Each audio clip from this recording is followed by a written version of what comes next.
So what you're looking at here is an Alexander's flower stem, and as you can see, it's hollow. If we come really close, it's actually really tough on the outside, and most people that I know, they don't even bother with this bit of Alexander's, but as you can see, it's periodic. That's 6, 12, what's the next one, whatever it is. Always really bad at maths like that. And then again, so it's pretty long, and I'm basically peeling it. So this is what it looks like when I've basically sectioned them off. So I'm taking these sections here, cutting here and cutting here, and this is a thin one. So I'm peeling it.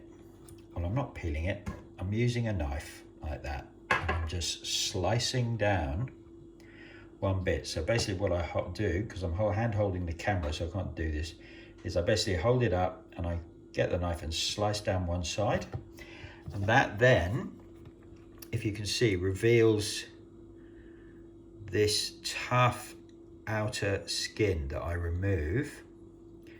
So if we look at that, what we're getting rid of is this outer bit.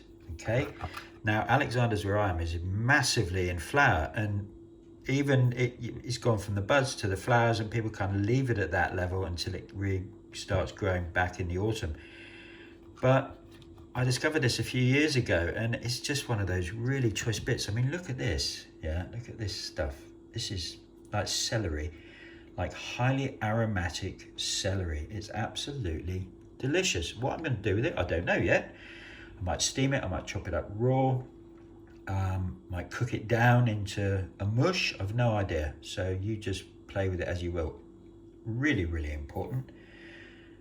You have to be 100% certain that you know Alexander's, because it's part of the Umbellifer family, which there are many, many highly toxic plants in that family.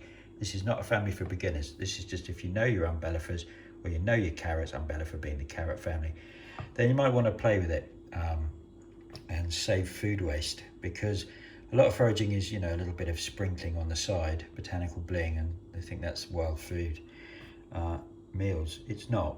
For me, a wild food dish is using primarily a wild edible plant as a primary ingredient, as in bulk, and then working around that using farm plants as the little chinklies that you sprinkle on it, not the other way around.